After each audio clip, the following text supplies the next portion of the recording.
Hi, I'm Tim Schafer, and I'll be answering 23 questions, give or take a couple.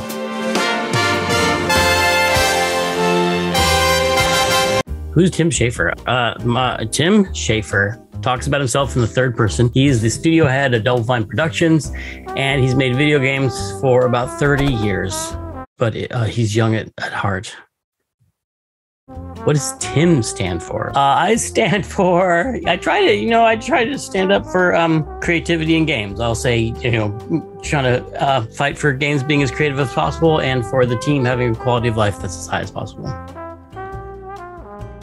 What is a Psychonaut? A Psychonaut, in the case of the game Psychonauts, a Psychonaut is an international secret agent who has psychic powers that they use to perform amazing acts of espionage. What is a Psychonaut outside of the game? Psychonauts in general is a term that refers to any explorer of the psychedelic space. So some people who take hallucinogenic drugs consider themselves psychonauts. Some people who just through meditation or other altered states expand their consciousness will name themselves psychonauts. But in the game, Psychonauts, it's something else. We just made it 24 questions. Brilliant. Great. Hi, I'm Tim Schafer. I'll be answering 24 questions. My morning routine. Well, it's all changed since quarantine and COVID. I got into some good habits where I would just wake up and have some coffee and some toast, and I would do jigsaw puzzles for a while. And then I would, for a while, I was doing like this exercise bike. It was a really good time. And then I discovered instead of doing all that, I could actually just make a breakfast and watch TV. And that's been my worst morning routine. But I try to just wake up and do jigsaw puzzles and do that exercise bike. That's my publicly stated routine. I'll go with that. My creative routine, that also takes discipline. And my creative routine varies on depending on how good I'm being. The good version of my creative routine is I wake up and I get right to my desk and I sit down before I talk to anyone or have any thoughts. And I do free writing in my notebook where you just write for a certain amount of time and don't think and don't edit and don't do anything but keep your pen moving and write. I've had periods where I come up with a lot of ideas during that phase. And then sometimes I get in bad habits. Like right now, we're busy shipping a game, so I'm not doing that so much every morning, but I'm going to get back to it. Look, my notebook's right over there. Tomorrow morning, whole new start for me. How many people's favorite games have I made? How many people's favorite, how many total fans do we have? How many uncountable. I don't know if I actually understand exactly the question, but I will try to answer that. Every time we're making a game, we put as much love and heart into it as if we're making someone's favorite game, because there's a chance that every game you make is someone's favorite game. And so I think you should treat it with that much responsibility.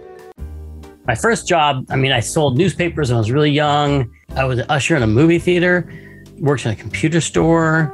I worked on a turkey ranch. But my first real job out of college was at LucasArts. So once all those other jobs were out of the way, my first job was great. Favorite Ramones album, I've always liked End of the Century because it starts off so, it's just so great.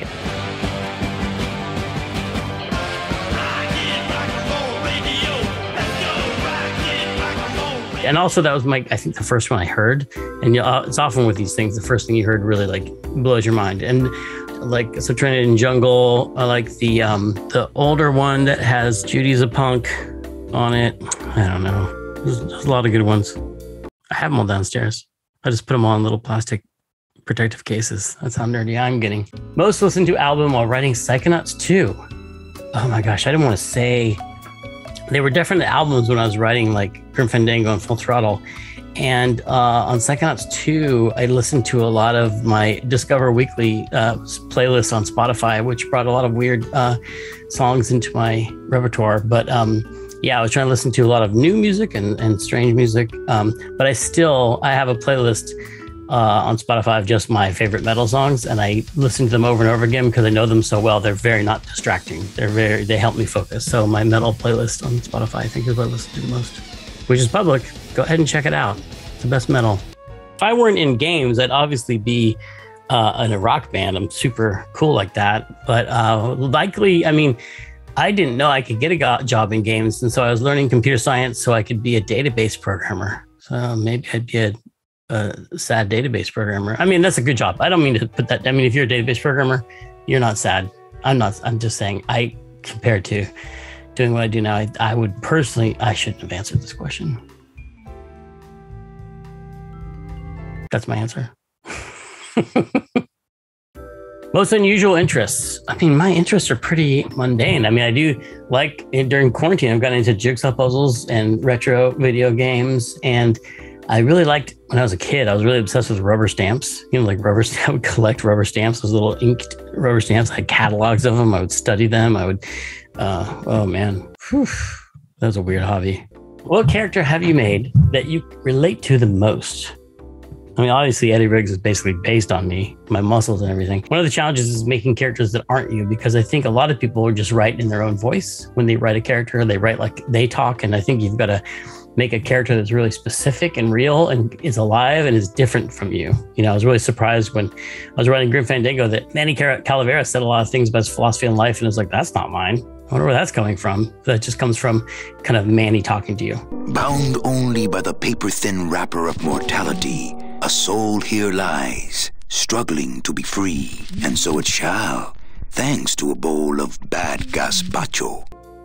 What's the deal with the receptionist in the psycho-isolation chamber? That's Terrell. She's just really friendly, and she's been isolated for a long time, and she wants to talk to someone. I tell ya, I have been waiting for someone to come visit for a long time. I was starting to think I was invisible. You ever get that feeling?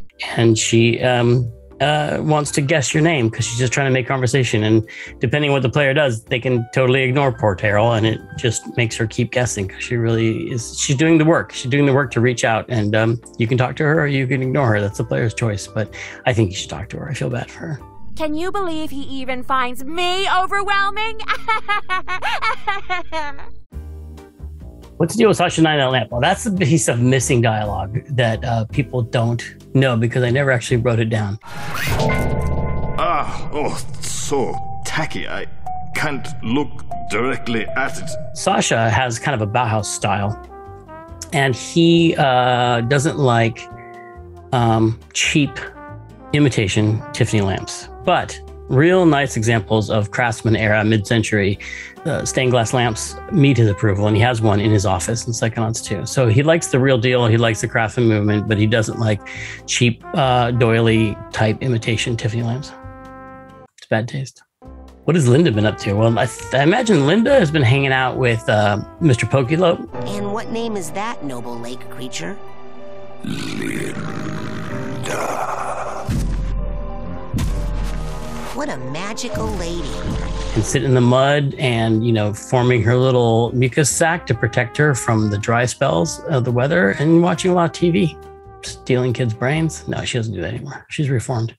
Have you always known the story for Psychonauts 2? Actually, at the end of Psychonauts 1, I had about half the ideas that appear in Psychonauts 2. I had the ideas, a lot of stuff that happens with Ford, with stuff that has been planned since 2005, and things about the water curse were going to be in Psychonauts 1, but that got cut. But now we have it in Psychonauts 2, and it's really nice that people can finally find out how did Raz get that curse on his family to die in water. But there were also a lot of new ideas that came out, and a lot of the family backstory. Those names were all written down in 2005 for his family, but a lot of new plot points came out with a new team, all brainstorming about the story. So a little mix of old and new there. Hardest part of writing.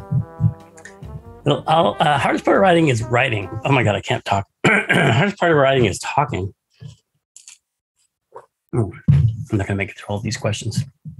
45 questions. Who would ever ask 45 questions? The hardest part of writing is sitting down at your desk to write. That's really, it's a habit thing. Like putting in the work to actually put pen to paper takes some discipline.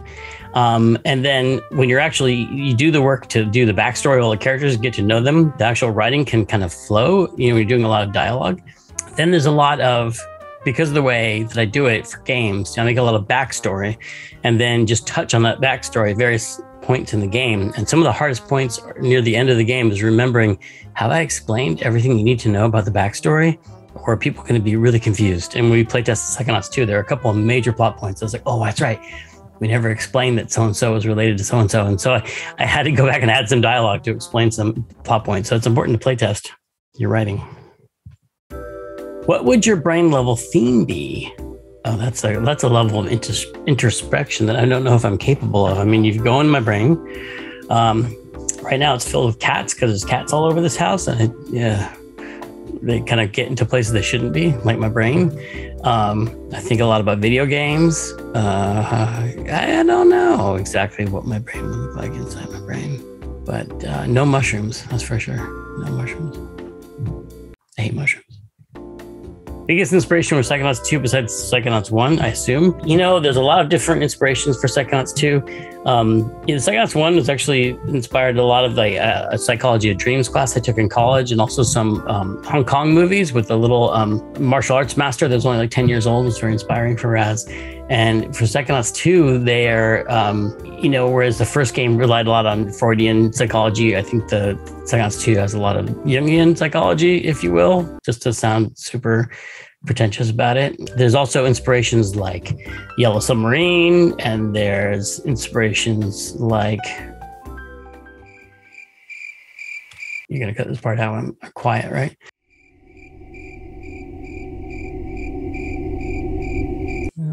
I want to say something about bowling.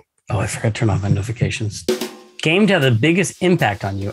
I mean, there's so many games that have had a huge impact on me in the early days. Like Super Mario 64 had this, like, made me really open up about what worlds could be like to explore and feel like. You know, all the way to Breath of the Wild, like, it was very inspirational. Like, exploration is something I care about a lot, and those games had a huge impact on me. How quickly can I solve a Rubik's Cube? 1 minute and 30 seconds. I can't get any faster than that. I don't know why I keep trying to get faster than 90 seconds, but I cannot break that. Do you want to time it right now? Here, I can set a timer. Hold on. I don't know if I can actually do this in a minute. Let's try. Shuffle, shuffle, shuffle. Don't start the timer yet. You get to look at it. I don't know what I'm doing. I'm not actually going to memorize it or anything like that. Okay. Ready and go.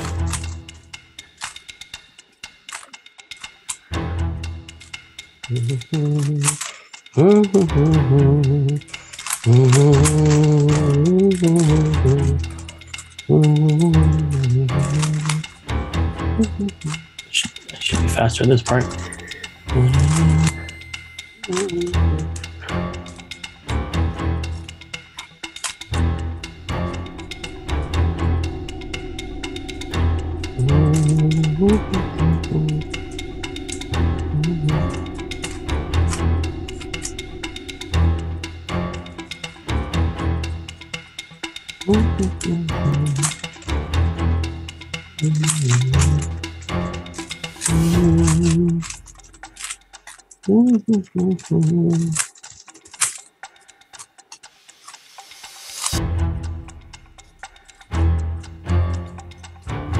Now it's all for nothing.